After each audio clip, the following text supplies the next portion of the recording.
conversaciones que tuve con la doctora Villegas, platicamos de qué hacer cuando tenemos una persona con COVID en casa. ¿Debemos aislarlos? ¿Qué tan frecuentemente tenemos que tomarles el oxígeno o la temperatura? Creo que es muy importante estar informados para no estresarnos de más, pero sí que estemos alerta de cualquier señal de que hay que actuar o ir a un hospital. Otro tema, doctora, ¿qué hacer cuando se tiene a alguien con COVID en casa y es una persona y está conviviendo con demás gente? ¿Cuándo se tiene que acudir al médico? ¿Cómo tratarlo? ¿Las precauciones? ¿Qué hacer con la demás gente? Etcétera. O sea, ¿qué recomienda usted o qué indicaciones son las adecuadas cuando se tiene a alguien con COVID en nuestra casa? Sí, lo más importante es, si ya tenemos a alguien identificado que tiene COVID, lo que hay que hacer es aislar a esa persona. Probablemente cuando nosotros lo identifiquemos, pues ya lo hayamos identificado y nosotros ya hayamos tenido cierto contacto con esa persona y probablemente también estemos contagiados, ¿no? Pero aún así se tienen que aislar cada quien. Esa persona tiene que estar en una habitación por separado. Se tiene que, en caso de que estén en la misma habitación, todos tienen que usar cubrebocas, todas las personas que estén en esa habitación, porque también es muy importante la parte de la carga viral.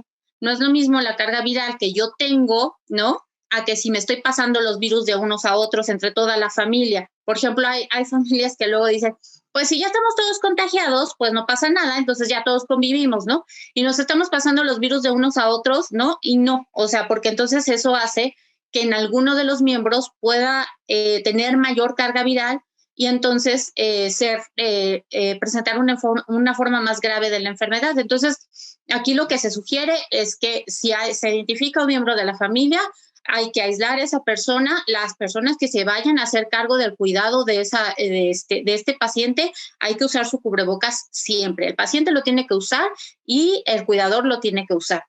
Es algo también que es muy importante, por ejemplo, que estemos preparados con ciertas cosas, ¿no? Y que empecemos ya a conocer algunas cosas, ¿no? Como si vamos a tener a alguien ya con una enfermedad, con COVID, pues, lo que tenemos que hacer es también prepararnos, tener nuestro termómetro, ¿no? Tener un oxímetro.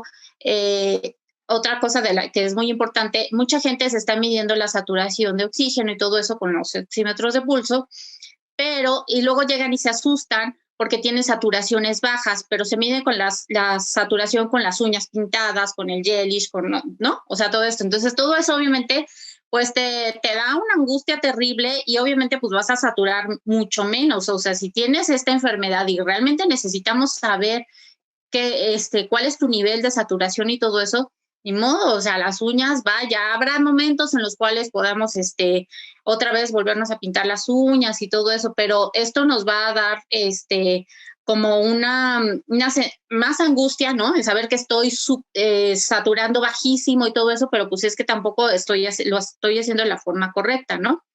Entonces, eso también es bien importante. O sea, que les pidan a sus médicos que les expliquen bien, ¿no? O sea, que les digan, ¿cómo es que me tengo que medir la saturación? Otra cosa que también hace mucho es que me pongo el oxímetro en mi dedo y mido la primera que toma, ¿no? O sea, no, tengo que dejarlo ahí cierto tiempo y checar cuánto tiempo, cuánto voy teniendo de saturación. No es lo mismo la primer medida que me da a que ya tengo cierto tiempo con el oxímetro en mi dedo. Entonces son muchas cosas, ¿no? Es diferente a que si yo estoy acostada, mal sentada y me estoy tomando la saturación, o sea, entonces sí, o sea, todos pídanle a sus médicos que les enseñen cómo usar el oxímetro, ¿no? Cómo medirse la temperatura, o sea, que pregunten todas sus dudas, ¿no? Exactamente qué es fiebre, porque luego llegan pacientes y me dicen, doctor, es que tuve fiebre, no sé qué. ¿Y cuánto tuvo de fiebre? No, pues 36.8, pues no es fiebre, ¿no? Entonces, o sea, que si tienen alguna duda, siempre pregunten, ¿no? Y y eso, ¿no? Básicamente, si tienes un familiar ya identificado, pues aislarlo.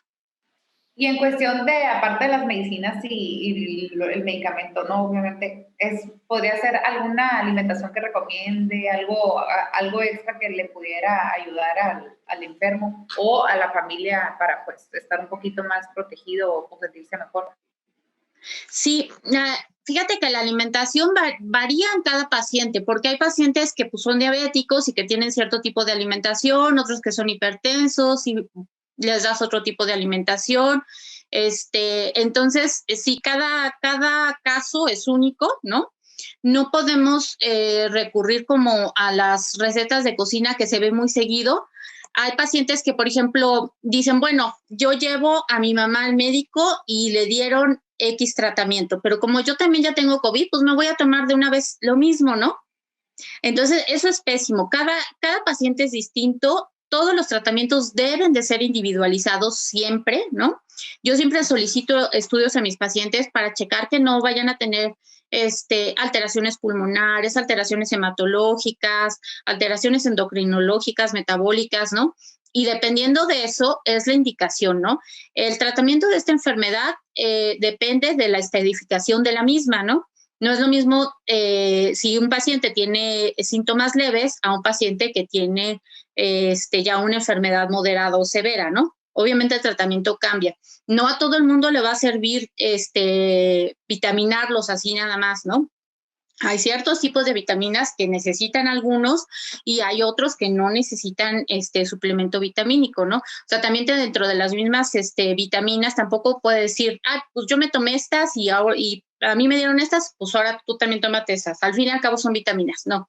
Hay dos tipos de vitaminas, las liposolubles y las hidrosolubles, ¿no? Las liposolubles, las hidrosolubles pues, se eliminan por orina, ¿no? Como la vitamina B, o sea, si yo me inyecto vitamina B, al rato voy al baño y hasta mi orina tiene un color y un olor característico. Si yo tomo vitaminas liposolubles, las liposolubles no se eliminan tan fácil, ¿no? O sea, si yo ingiero dosis excesivas o dosis que yo no necesito de vitamina D, por ejemplo, que es una liposoluble, entonces puedo llegar a hacer toxicidad por ciertos vitamínicos.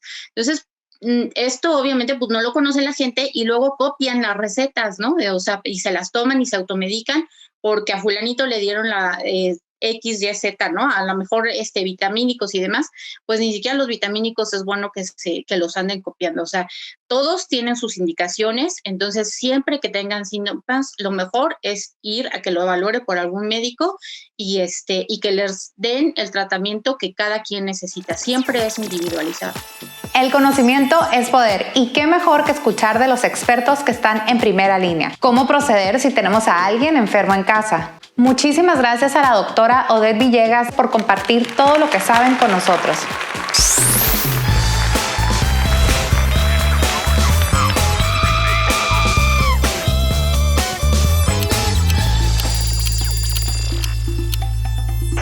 Gracias por ver el programa. Si te gustó, suscríbete a este canal y activa las notificaciones. Muy pronto habrá un nuevo video en Conexión CBI.